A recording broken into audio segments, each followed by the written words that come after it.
Who is the most evil person you've ever met in your entire life?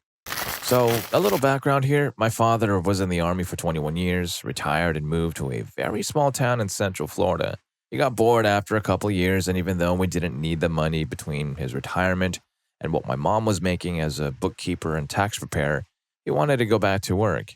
He started working at various gas stations, and it being a small town, the owners wouldn't care if I came there and helped them out with stocking the coolers or even running the register as long as I didn't sell any drinks or smokes. This all took place in the late 80s and early 90s. Now, the actual story I'm going to tell took place in 1990, and I remember the date well because it was shortly after my birthday, and being 15 in Florida, I'd just gotten my learner's permit and my dad would let me drive him to and from work just to, get some experience on the road both at day and at night. I was sitting in my usual spot at a table that was set up along the windows, book in hand, feet propped up, and a Mountain Dew on the table along with some snacks. I would generally spend most of the evening that way, reading books, getting up to run the register, stock the cooler at different times. I remember glancing up because something caught my attention that was unusual, and I realized that a lady was walking up our parking lot from the direction of the interstate. The gas station was right on I-75. This in itself was really strange because where we were located, you didn't get many people walking, and definitely not walking from the direction of the interstate. I figured she had broken down somewhere and was coming to use a phone to call for a tow truck or something. I was completely wrong. She came into the store, looked around for a few minutes, and I remember getting a strange and creepy feeling about her. She walked up to the counter and started telling my dad a story about how she had gotten stranded and how she needed a ride up to the next big town up north from us. Ocala was a town? This is important. My dad lets her know that he's working and there's no way that he can take her. She turns and looks at me, and while she is looking away from him, my dad catches my eye and subtly shakes his head no. I was confused for a second, but then she turns back to my dad and points at me, asking if I can take her. My dad responded back that I only had a learner's permit and wouldn't be able to drive her anywhere and then drive back. Normally, I would have done it, even though it was illegal because I'd done it a few times before already. I didn't argue with my dad since this was completely out of character for him. He was normally chatty with the customers, but for whatever reason, he was almost curt and dismissive of her. Turns out he had a bad vibe about her from the minute he had seen her walking up the drive. Well, she screams at him for a minute, and he basically tells her to get out of the store. She slammed the door open. I thought the glass was going to break from how hard she had slammed it. And then she stalks out of the store and down the driveway. I keep an eye on her and continue to watch as she makes her way back up to the interstate and then starts up the northbound on-ramp. Almost a year passes, and I'm in my bedroom, less than a week before my 16th birthday. Son, get back in here and look at this. I quickly run to the living room and see my dad pointing at the TV. I look at the mug picture of the lady up on the screen and immediately remember the lady who had been in the store. Turns out I almost gave a car ride to Eileen Wernos, who was later convicted of being a serial criminal and then later put down. Still have nightmares about what could have happened. Wow, his dad had a sixth sense, or maybe a seventh, for serial criminals. Story 2. I'm a criminal defense attorney and I've represented literally thousands of people over the course of nearly 2 decades of this work.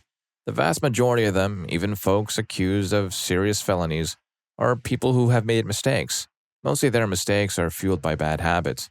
I could probably count the number of truly evil people I've encountered in my job on fewer than 2 hands. Then there's Eddie, of course, not his real name. And the thing about Eddie is that he creeped out the whole courtroom staff, clerks, court reporter, bailiffs, judge, ADAs, secretaries, everybody. These are people like me who work with people accused of committing crimes every day and don't get rattled by much. Of course, I had met and interviewed Eddie before the hearing we had to have where everybody else got to hear what he did and how he felt about it. Most people in similar situations are at least repentant about when they're caught. Whether they're truly sorry or not is an open question, but at least put on a show of being sorry. Not Eddie. And this wasn't Eddie's first rodeo. He had been convicted of at least 2 in the past. This time, the allegation was that he had moved in with a woman who had a child, and when the woman left to go to the store, had cornered the child in the laundry room. We know this because that's what he told the detective who interviewed him and recorded the interview. The detective, a young female who may have been handling her first crime investigation on her own, struggled in her testimony getting the recording into evidence because after that admission by Eddie, she tried to cut the interview off. She had everything she needed. Eddie, on the other hand, wasn't finished. He told her she didn't understand and kept talking for like another 15 minutes. At the end of the hearing, the judge, of course, found probable cause to hold him over for trial. As we moved to the next case, another one of my clients, who was also incarcerated, caught me and said, "That guy needs to find Jesus." I couldn't agree more. I don't know what happened to Eddie because I moved on to a different job shortly after. Story 3. I had a stalker woman who I had never met. I ran into a guy I went to school with in 1980, yes, high school, at a bar in 2017, and I hadn't seen him in forever, and we took a picture. I posted it on my FB page and tagged him and said, "Look who I ran into after all these years." His ex-GF saw the pictures and things went downhill from there. She got my name, she got on my page, found friends and family. She started posting nasty stuff about me, posting pictures of people having intimacy, saying it was me. She wrote my name, address, and phone numbers on index cards and put them on 100 cars in a shopping center parking lot with, "For free intimacy, come see me." She sent nasty texts to my family and friends about me. She came to my job, I was a bartender at a casino, and stalked me there and told my bosses I was having intimacy with customers. She found out where my eldest daughter works and sent them a letter saying my daughter had AIDS, she's a nurse, and was having intimacy with her patients. She messaged my youngest daughter and told her to go end herself. My husband, married 20 years, he's been sick, is in a nursing home with ALS. She found out where he is and went there and walked the halls until she found his room. They have their names on the doors. He can't speak and was telling him I was cheating on him, and she took a picture of him in his bed and posted it on her page and said I gave him an STD and that's why he's passing away. She posted that she was going to take him out of the nursing home and take him to her house and take care of him, that he was going to divorce me and marry her. She filed false police reports on me, saying I pulled her out of her house and held a weapon to her while some man roughed her up in the front yard. She put bruises on herself and said I did it. She sat in front of my house numerous times. I got a 5-year restraining order on her in 2020. She got arrested in front of my house. She's crazy and dangerous. She needs to be locked up. I had to get GPS programs on all my cars to prove where I was. I live about 25 minutes from her in another town and county. Story 4. Wouter Basson. We saw him at a family restaurant in South Africa with his wife. I would not have known who he was because we don't learn about such figures in our history classes, but my mom instantly recognized him and we almost had to restrain her from harming him with a fork. Basically, he worked in secret with the apartheid government on their chemical and biological weapons. He provided chemical concoctions used to end hundreds of political and anti-apartheid opponents, including 200 members of SWAPO from Namibia, and was involved in countless acts of fraud, money laundering, and embezzlement in securing a distinction between the military and his operations. He is also well documented as having traveled internationally for the express purpose of gaining more information on chemical warfare and weapons. Due to botched court proceedings and trials against him, he never really paid the price for his actions, and he walks free to this day, having even run his own medical practice and illegally working at others till as recently as 2021. I hope he has the most painful, uncomfortable, and long-winded doom that any human has ever experienced. Story 5. Maybe not as evil as some people here, but when I worked security at Walmart, we had a quota of people we needed to catch per shift or our jobs would be on the line. My manager decided that since it was a slow day, she'd start picking on teens and obviously not well-off people, trying to call the police on them for taking a candy bar or a pack of $3 ground beef. It was to the point where she took an older lady who was extremely nice and came in often, usually buying clothes for the community center kids she helped supervise, into the back room over a misplaced pair of $5 gym shorts that she had forgotten to scan. She called the police and made a huge stink over it, and that was the day I walked out. I went to visit my parents in another state, ignored every call Walmart sent to me, and left a voicemail from my boss telling them exactly how I felt. I felt nice and was probably the best thing for my mental health because I was beginning to get very depressed working that piece of trash job. Screw Walmart and all their managers. Oh, I also had a manager while I was there who worked in the CS department who constantly tried to get girls' numbers like they want anything to do with your old self. Reported him multiple times, but since he was friends with the district, nothing ever came of my reports. Disgusting piece of garbage. Story 6. My wife's uncle used to mistreat his daughters, and yet nobody in her extended family did a thing about it. Didn't call the cops, didn't take him out back and roughen him up. Nope, just swept it under the rug. But personally, I encountered a guy who was almost as bad. A client who has to have been the most amoral person I ever met. The guy was a complete sociopath. The guy worked for a client of mine, the director of marketing for a restaurant chain. We did some good work for them, but I noticed something about this guy. If the most trivial problem happened, 2 minutes late for a meeting because of traffic, this guy could come unglued. But I just chalked that up to a personality tick, and hey, I'm pretty punctual, so we had a decent professional relationship. Well, he and his employer parted ways, and I had some spare space. So I called the guy up and offered to let him come in and use an office while he figures out his next move. The guy was gobsmacked by my offer. In retrospect, I guess he didn't understand how anyone could actually be generous and do something nice without automatically expecting a quid pro quo. So he moves in and occupies a desk. Because he had a long background in restaurants, he started to dink around with an idea for a restaurant format. He'd also written a guide to running a restaurant, so to help the guy out, I sit down and knock out a book proposal for him and help him send something like 90 queries to agents.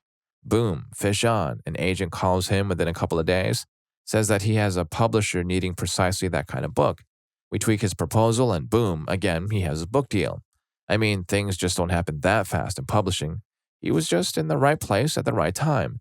So another agent comes along and offers this guy a slightly better deal. And this guy wants to dub agent number 1 for agent number 2. Really? Dude, he just landed you a deal. I told him what a mistake it would be. I should have taken my cue right then and there. Meanwhile, he keeps plunging ahead with a really stupid restaurant concept. He brings it to me and I say, you know what? I have a different idea. And came up with a support program for small restaurants. One that encompasses supplies, purchasing, marketing support, you name it. Something that delivers value for the small restaurateur. He immediately ran with it, giving me a 20% share in the idea. And I hooked him up with a seriously good corporate attorney, an incredibly well-connected attorney who has family money big time, the kind of guy who could have funded this entire venture with a couple of phone calls, or maybe just written a check. This guy was that wealthy and powerful. Well, things went well. For a month, he's moving ahead, half my team is coming up with a plan for investors, and it's looking like we're going to have a fantastic business idea. Well, the attorney was slated to call him one day at 2 in the afternoon about something. When the attorney doesn't call him at the dot of 2 p.m., I learned later that he had a client conference call run long. This guy calls the attorney's secretary and proceeds to roast her up and down for 5 minutes, using every word in the book. The attorney calls him up and fires him on the spot. The guy comes into my office and says, well, I might have screwed up, and relates the incident. I told him to call back immediately with a groveling apology, because not only was he in the wrong, but he also burned a massive bridge for no good reason at all. I never apologize, was his reply. Meanwhile, I'd used any number of connections with vendors to help get his venture off the ground, only to find, while going through the paperwork, that I had suddenly fallen off the list of shareholders. You know, the guy who supplied him with the idea and made all kinds of calls and had half my staff running around doing work for him. The guy who picked him up and dusted him off and got him a frickin' book contract. Well, I needed the other shareholders, his explanation went. Oh, and on top of that, I happened upon him and his former assistant on his desk early in the morning. They were both married. I tossed him out and suddenly I'm the worst person in the world. I picked up all those people I had wired into his new business venture, told them what happened and apologized. They all walked away immediately. And yet this guy spent telling a lot of people that somehow I was the bad guy in all this. Go figure. A few years later, I was catching an early flight and I bumped into him. He greeted me as if we were long-lost friends. I looked him up and down the way you would look at something particularly disgusting and kept on walking without a word. Story 7. I did a little stint in prison and got a job packing cutlery. I got paired off with this dude and we had good chats the first few days I worked with him. Then he started to tell me what he did on the outside. He was a handler and he explained his method of turning vulnerable girls into street workers by hooking them on smack, and even turned a girl's dad and took over his flat. He explained and boosted how he manipulated all the girls and used fear and intimidation and how to get the most out of them. What's worse is that you'd never see him coming. He was a specimen of a man. He was seriously good looking, could have been a top model or something. He was huge and built like Paulo Costa or Anthony Joshua, properly charming and disarming. He was how I describe a vampire, designed to be a perfect predator of humans. I could see how he could easily charm guys to work for him and girls to fall for him. He had insane charisma, but he was an utter sociopath and really dangerous. This was the kind of guy you hope to God that never walks into your daughter's life. Story 8. My grandmother from my dad's side, I won't trauma dump much, but to understand how vile she is, when my mom got out of the hospital after giving birth to my sister, she made her cook for like 20 people, sweep the roof, and much more. No one helped my mom from that mob but relatives from my dad's side. Back then, my dad worked a really busy job, so he only got home late and wasn't able to help. She also constantly envies me, my sisters, and my mom to my dad. Yes, envies. Her little grandkids. Even my youngest sister, who's only 9, whenever she or any of my sisters or I seem to have a good time or a conversation with our dad, she always tries to get in that conversation or scold us for something so we won't talk to him. I will skip out on the amount of drama she has caused and the insults that she had addressed. Too bad her other grandkids don't care about her and are kind of dumb with no achievements in life. I absolutely love my parents, though.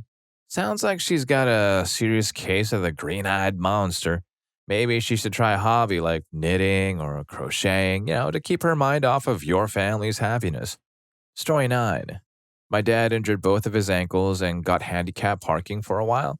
Well, he had to get a second handicap placard for the college campus he was on. One day, he goes out and there is a ticket on his windshield for expired tags. It was one day overdue.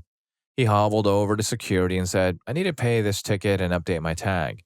A guy behind the counter in a security uniform grinned and said, "I knew you'd be coming in here. I saw that tag expiring and made sure to look for it today." My dad looked at him and said, "So, you saw my broken legs, trying to crutch around, and decided this was the correct course of action, making me come all the way over here and walk up those stairs? Not remind me when you saw it expiring? You a schmuck or something?" My dad said the guy just sat down and his manager came out and said we waive the ticket and have a good day. Story 10. Fortunately, he was also stupid. Danny, the dispatcher at my former taxi job, he thrived on conflict and loved creating hardship for both drivers and customers alike. I watched him deliberately send a taxi late because a woman emphasized how she couldn't be late for her doctor's appointment. He hung up and sort of chuckled and said, "Well, she's definitely going to be late now."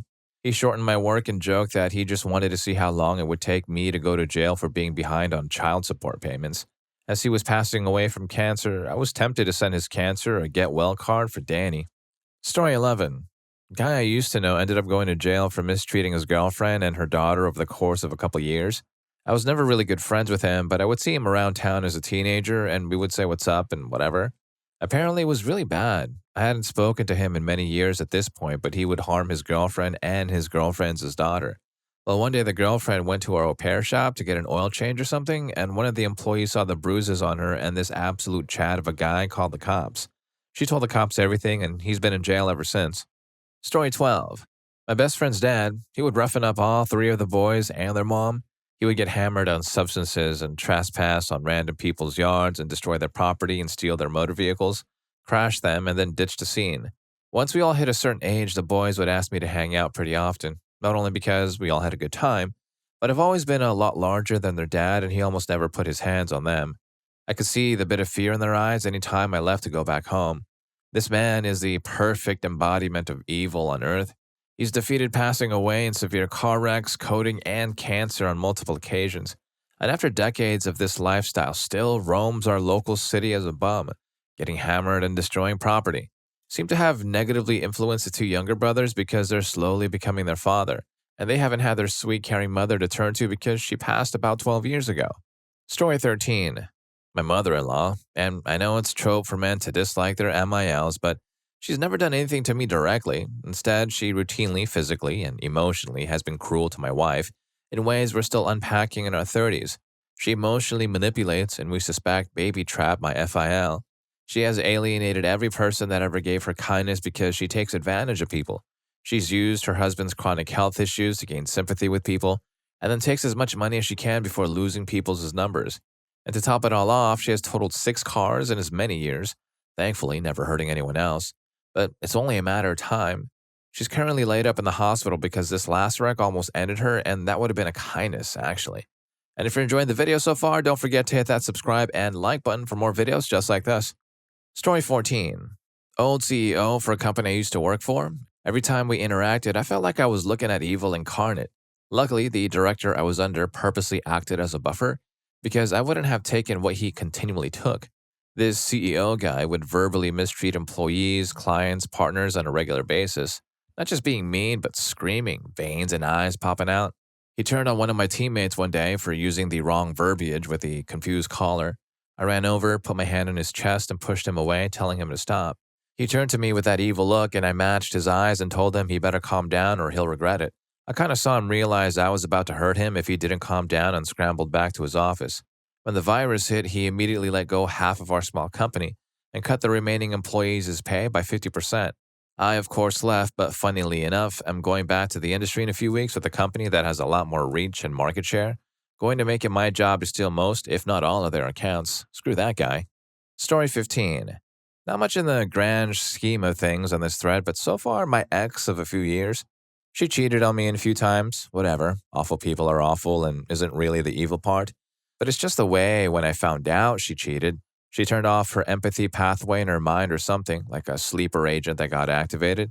She used to be caring and soft, not really smart streetwise or people-wise, but great book smarts. But when I found out, went straight to cold, uncaring, awful, vindictive, and very smart people and had zero reason to.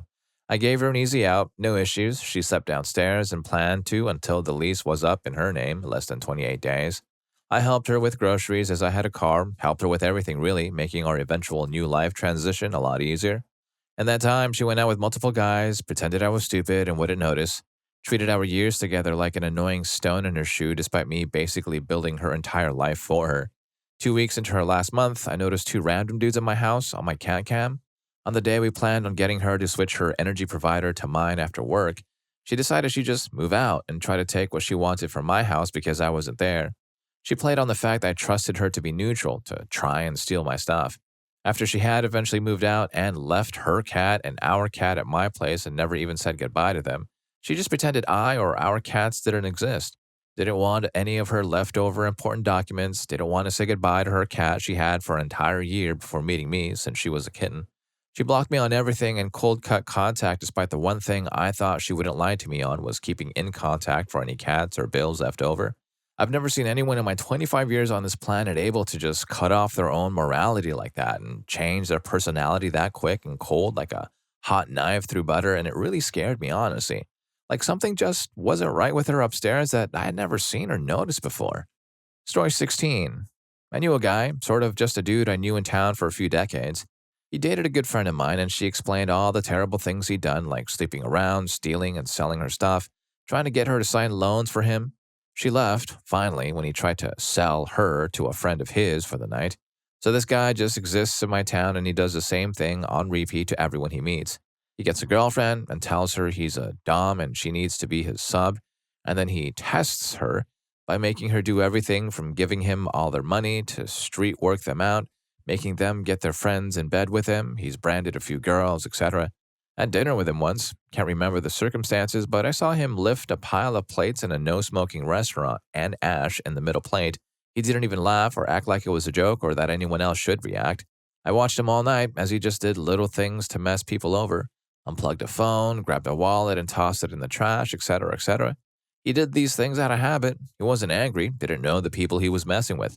I went to take a whiz and grabbed the wallet up out of the trash and handed it to the owner saying, "I think you dropped this," or something. But the rest of it I just sort of watched in awe. He's probably still around. The last time I saw him was at the local club where he was ordering his girlfriend to make out with random dudes. When she got to me, I gave him a look and said, "No thanks, I don't even remember why I was there, but it's not my usual hangout." I hear about him from time to time, doing the same thing. He's always with some surprisingly pretty girl who always has a look on her face like her dog just passed away. I've met some awful people, but never another one as completely dedicated to being the center of chaos at all times. He ruins people like it's a full-time job. Story 17. It was a little old lady in a nursing home. Crazy, huh? No one wanted to get near her. The staff, it seemed, had no choice. I like that when she was admitted to the care center, her family must have celebrated their freedom. I think they possibly even gleefully snickered behind our backs. I had agreed to temporarily be the interim activity director while the administrator searched for a new hire. I'd volunteered at this nursing home for close to 5 years at the time and thought I knew all of the residents. I was being encouraged, begged really, to accept the position permanently. I was considering the offer. There was one resident room that I had been told to stay away from. As a volunteer, I had done so. As a staffer, I had to do assessments on all residents quarterly. I noticed this resident was way overdue. Her interaction with other residents was zero. Her participation in group activities was zero. One-on-one planned activities were charted as refused. Outside socializing and visits from family and friends never occurred. This individual needed socialization. She didn't even come out of her room for meals. She had never participated in her care plan meetings and not one trip to the in-house beauty shop. With the determination of a newbie, I prepared for her assessment. Armed with exciting and new ideas, I went to her room. I lightly knocked on the door. No response. It was just before lunch, and I knew they would have her up and ready for her meal. I knocked louder. Still no answers, so I barely cracked the door and was preparing to say, "Knock, knock, can I please come in?" I get the "knock" out of my mouth of knock and heard her shriek, "What the hell do you want?" I almost whizzed down my leg. I hadn't known what to expect, but it hadn't been that. I boldly entered the room and firmly began telling her my name and my intent. No was not an answer I would accept. But who the hell do you think you are, coming into my room without my permission and thinking you can tell me? Well, you have the picture. I may be writing refused in her chart after all. Her shrill and yelling had me almost out the door. I persisted, tried the polite, friendly, but firm approach. I tried the "it is state law that I do this" assessment approach. She screamed, help me, the devil is in here trying to end me," at the top of her lungs. I was getting offended and starting to get ticked. "I'm not the devil." I tried to convince her of that. She started screaming. Strangely, no one came in the door to see what was happening. I informed her that I would give her a chance to calm down and then I would return at 1 p.m. for her assessment. In truth, I was the only one needing to calm down. I was shaking so hard my knees knocked together as I left the room. Behind me, the shrieking continued, accusing me of doing terribly gross things to her. Ahead of me, the dining room was filled with calm residents, and the staff seemed unfazed as they went about their mealtime duties. Not one person looked up as I walked by, red-faced, sweat pouring off my brow and tears in my eyes. I guess they had heard it all before. The evil thing in that forbidden room and I had achieved only two things during our meeting.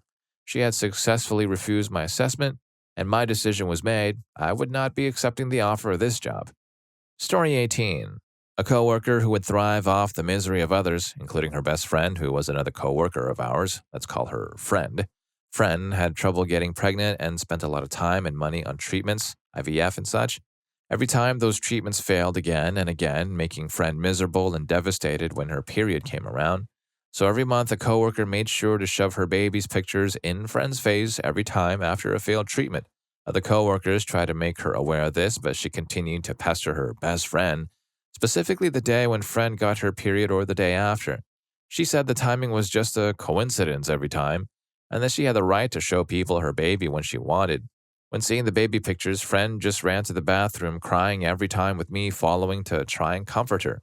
Who needs enemies with best friends like that, I guess? Glad I don't work there anymore. Story 19. It's either Paul Ryan, Hunter Harrison, or William Gardner. We all know Paul Ryan and his evil plan to turn Social Security over to Wall Street so they can earn big fees playing with our money in the Social Security Trust Fund.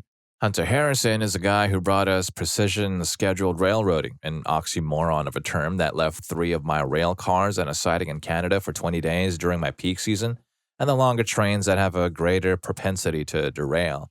William Gardner was the owner of the Wisconsin Southern Railroad who broke the employment contracts of the managers of a railroad he bought, saying he couldn't afford them, then flew his Learjet to Florida for the weekend to play golf. He also is a convicted felon after making employees give donations to Scott Walker and reimbursing the employees, a clear violation of campaign finance laws. Also, a really creepy guy regarding women. Wisconsin Southern is now owned by a different company. Well, at least then we wouldn't have to worry about corporate overlords or economic inequality. Wait, that's probably been tried before. Story 20. I've never personally known any criminals, as far as I know, so this may seem rather tame, but I had this neighbor in my building who was always doing things like blasting music in his apartment at 3 a.m., taking people's parking spaces, smoking in the lobby, that kind of thing. And I remember thinking of him as just a really terrible guy. As it turns out, those things were the least of his awfulness. A few years later, I saw an article in the paper that his real estate license was revoked and was charged by state prosecutors. Apparently, he had a large real estate business. Due to a track record of severely mistreating tenants to try to get them to leave units so he could rent then to higher rates, by doing things like shutting off power and water and even hiring goons to threaten them, and apparently robbing his own cousin who mentored him of millions of dollars. He was also accused in a class action lawsuit of renting homes from elderly people who were vacationing elsewhere, severely damaging them, then pressuring them to sell the house to him at a lowball price rather than try suing him hopelessly. I think he was the worst person that I ever personally knew. Story 21. My grandparents adopted a child whose biological grandmother had a troubled history. Now, this grandmother began having children with a partner who was a child opposer. Unfortunately, this pattern continued through generations, with the grandmother's children and grandchildren becoming victims and perpetrators of cruelty themselves. One of the grandmother's children, a young girl named A, endured severe physical and emotional cruelty. She described horrific incidents of mistreatments. Her younger sister, a male child, was exposed to similar. The grandmother's behavior continued, culminating in the involvement of a lab and the endangerment of more children. Tragically, the grandmother's partner, a retired Marine, also met a suspicious end. Despite his history of drinking problems, he had a strong bond with the children and sought custody to protect them. However, due to his past struggles, the courts granted custody to the grandmother. Shortly after, he was found passed away under mysterious circumstances. Story 22. There's a guy I knew. I met him a long time ago when I was 18. He ran a computer hardware shop, and a mutual friend worked for him. However, the computer kit was stolen. He was going to get raided. My other friend asked me to help by stashing the kit. A few years later, I met him again. Now he was running an internet service provider and seemed to be a different person. It was a new company, and during the dot-com boom of 2000, he offered me a job. I took it as I was interested in the industry, and for a year, it was great. However, he started to show his old self. He always used to say that no one ever actually has an actual friend, there's no concept, and everyone is ultimately trying to take advantage of everyone else. He seemed to be vexed by the fact that I was married and everything was fine. Clearly, it can't be. She would have been cheating or something. He also used to say that if you do not give someone any reason not to, they will believe anything you say. He would routinely demonstrate this by performing scams. He'd get away with it as he could turn on charm or annoyance where required. This was fine, but it would also put pressure on people to behave in the same way. One example, and there were many, we had a potential client that wanted to rent a private suite in our data center, but it wasn't fitted out, so I was told to arrange it for it to be turned into a server room. He liked his clean lines, so all wiring and plumbing had to be hidden. I don't know why. So I called up a couple companies to put together a design for the fire suppression. Each arrived and put together the system proposal. It was going to cost about £200,000. I told my boss when one of them was there and got snapped at, "That price is ridiculous. Tell them they're not credible and they should requote." So I went back and managed to chip £20,000 off of the price. I went back and was told again that I was wasting his time with these stupid figures. Don't call back unless I was actually doing my job. So I used my haggling, and amazingly, they agreed to do it for £150,000, so I called the boss.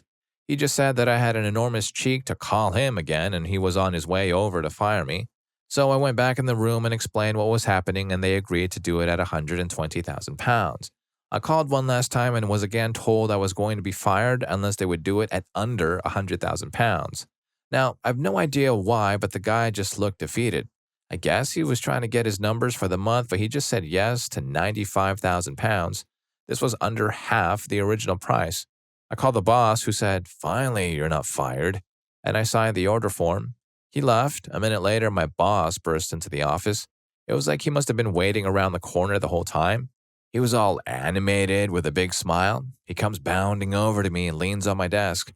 He said, "Dude, tell me, spare no detail. When he agreed to that price, what did he look like? Did he look like a man that had just been doomed?" When I said he looked a little shell-shocked, he was all, "Awesome, I knew it. Hey, screw this. Let's go out for dinner." And we ended up going to an expensive restaurant at lunchtime to celebrate the success. To make matters worse, he then changed his mind about the order anyway and told security to refuse to allow delivery. That way, we couldn't be charged for it. He shouldn't have agreed to the low price, but I felt that was manipulating him into doing it. He got fired. We parted ways. He continued to lie about things and blag his way and made a lot of money. Everything he did would be deliberate and calculating. He was good at it, I suppose. However, as far as I was able to see, he never made any friends or could keep a partner. I've been happily married for 25 years, which I know would bother him. Story 23. My mother. Ever since I was a child, had issues in the social aspect of life. I was told I was spoiled, had issues making friends in school, focusing on work, attempts to run away, and terrible anxiety at such a young age. I would throw up every morning just trying to get on the bus for school, anxiety. I couldn't look anyone in the eyes or talk about my feelings or emotions simply because mine were never valid.